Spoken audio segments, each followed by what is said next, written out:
നമസ്കാരം. ജോലിക്കായി നിരവധി പേരാണ് കടൽ കടന്നു പോകുന്നത്. കുടുംബം പോറ്റാൻ അല്ലെങ്കിൽ സ്വന്തമായി വീടെന്ന സ്വപ്നം, അതുമല്ലെങ്കിൽ മക്കളുടെ ശോഭനമായ ഭാവി, അങ്ങനെ മനസ്സിൽ പല ലക്ഷ്യങ്ങളുമായാണ് ഗൾഫ് രാജ്യങ്ങളിലേക്ക് പ്രവാസികൾ എത്തുന്നത്. പ്രവാസികൾക്ക് ഇടുത്തിയായി ഒരു വാർത്ത എത്തിയിരിക്കുന്നു. ഒമാനിൽ 40ഓളം തസ്തികകളിൽ സ്വദേശീവൽക്കരണം വന്നു കഴിഞ്ഞു. പരിഷ്കരിച്ച പട്ടികയിൽ മാനേജർ റോളുകൾ, സാങ്കേതികവും സ്പെഷ്യലൈസ്ഡ് സ്ഥാപനങ്ങൾ തുടങ്ങിയവ ഉൾപ്പെടും.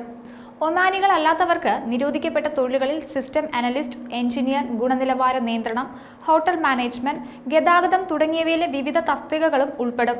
തൊഴിൽ മന്ത്രാലയമാണ് ഈ പട്ടിക പ്രസിദ്ധീകരിച്ചത്. 4 ഘട്ടങ്ങളായാണ് നിയമനം നടപ്പാക്കുക. ഒമാനിൽ 40ഓളം മേഖലകളിൽ കൂടിയാണ് സ്വദേശീവൽക്കരണം ഏർപ്പെടുത്താൻ തൊഴിൽ മന്ത്രാലയം തീരുമാനിച്ചിരിക്കുന്നത്. വിവിധ ഘട്ടങ്ങളിലായിരിക്കും സ്വദേശീവൽക്കരണ നടപടികൾ പൂർത്തിയാക്കുകയെന്നും അധികൃതർ അറിയിച്ചിട്ടുണ്ട്. ഇതുടൻ പ്രാബല്യത്തിൽ വരുമെങ്കിലും ചില തസ്തികകളിൽ അടുത്ത വർഷം ജനുവരി മുതലാണ് നടപ്പാക്കുക എന്നുകൂടി അറിയിപ്പിലുണ്ട്. രാജ്യത്ത് കഴിഞ്ഞ മാസങ്ങളിൽ വിവിധ വിഭാഗങ്ങളിൽ സ്വദേശീവൽക്കരണം ഏർപ്പെടുത്തുകയും വിദേശികൾക്ക് വിസ വിലക്ക് ഏർപ്പെടുത്തുകയും ചെയ്തിരുന്നു. ഇത് കനത്ത തിരിച്ചടിയാണ് പ്രവാസികൾക്ക് നൽകിയത്. ഇതിന് പിന്നാലെയാണ് കൂടുതൽ മേഖലകളിൽ കൂടി സ്വദേശീവൽക്കരണത്തിൽ ഉൾപ്പെടുത്തിയത്. അക്ഷരാർത്ഥത്തിൽ ഒമാന്റെ ഈ തീരുമാനം ഇരുട്ടടിയായി മാറുകയാണ്. തൊഴിൽ മന്ത്രാലയത്തിന്റെ പുതിയ തീരുമാനം നിരവധി മലയാളികൾക്ക് ഉൾപ്പെടെ തിരിച്ചടിയാണ് നൽകിയത്. ലോകബാങ്കിന്റെ റിപ്പോർട്ട് അനുസരിച്ച് 2020 $83.3 ബില്യൺ പ്രവാസികളിൽ നിന്ന് രാജ്യത്തിന് ലഭിച്ചത്. 2019 0.2% കുറവായിരുന്നു രേഖപ്പെടുത്തിയത്. ഇനി 2018 1,86,376 കോടി. 2020 വന്നാൽ NRI നിക്ഷേപം 2,27,430 കോടി രൂപയായിരുന്നു. 2019 1,99,781 കോടി. അതായത് കണക്കുകൾ പരിശോധിച്ചാൽ 14% വർധനവുണ്ടായതായി മനസ്സിലാക്കാൻ സാധിക്കും. ഇനി കഴിഞ്ഞ വർഷത്തെ മാത്രം കണക്കുകൾ എടുത്താൽ കേരളത്തിലേക്ക് കഴിഞ്ഞ സാമ്പത്തിക വർഷം പ്രവാസികൾ അയച്ചത് 2,16,893 കോടി രൂപ. സംസ്ഥാന റവന്യൂ വരുമാനത്തിന്റെ 1.7% ഇരട്ടിയാണിതെന്ന് എടുത്തു പറയണം. 2023 ഒരു പ്രവാസി ശരാശരി വീട്ടിലേക്ക് 2,23,729 രൂപ അയച്ചതായും സർവേയിൽ പറയുന്നുണ്ട്. രാജ്യത്തെ NRI ഡിപ്പോസിറ്റുകളുടെ 21% സംസ്ഥാനത്ത് നിന്നാണ്.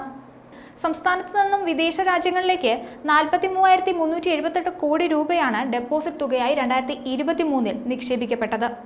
വിദേശത്തു നിന്നും നാട്ടിലേക്ക് എത്തിയ നിക്ഷേപങ്ങളിൽ 17.8% കൊല്ലം ജില്ലയിലേക്കാണ് എത്തിയത്.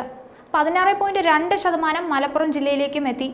വിദേശത്തു നിന്നും തുക ലഭിക്കുന്ന 73.3% വീടുകളിലും മാസാമാസം തുക എത്തുന്നുണ്ട്. വിദേശത്തു നിന്നും എത്തിയ തുകയുടെ 15.8% വീടിന്റെ പുനർനിർമ്മാണത്തിനായി അയച്ചതാണ്. 14% ബാങ്ക് വായ്പയുടെ തിരിച്ചടവിനും 10% വിദ്യാഭ്യാസ ചെലവുകൾക്കുമാണ് വിനിയോഗിക്കപ്പെട്ടതെന്ന് കണക്കുകൾ പറയുന്നുണ്ട്.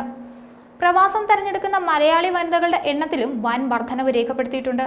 2018 സ്ത്രീ പ്രവാസികൾ ജനസംഖ്യയുടെ 15.8% 2023 19.1% വർദ്ധിച്ചിട്ടുണ്ട്. സ്ത്രീകൾ കുടിയേറ്റത്തിനായി കൂടുതൽ തെരഞ്ഞെടുക്കുന്നത് യൂറോപ്പ് ഉൾപ്പെടെ മറ്റ് പടിഞ്ഞാറൻ രാജ്യങ്ങളാണെന്നും സർവേയിൽ വ്യക്തമാക്കുന്നു. സ്ത്രീ പ്രവാസികളിൽ 71.5% പേരും ബിരുദം പൂർത്തിയാക്കിയ ശേഷമാണ് പ്രവാസം തെരഞ്ഞെടുക്കുന്നത്. പ്രവാസികളായ പുരുഷന്മാരിൽ 34.7% പേർ മാത്രമാണ് ബിരുദധാരികൾ. എന്നാൽ ഏറ്റവും കൂടുതൽ പ്രവാസികൾ പുരുഷന്മാരാണെന്നും സർവേ ചൂണ്ടിക്കാട്ടുന്നുണ്ട്.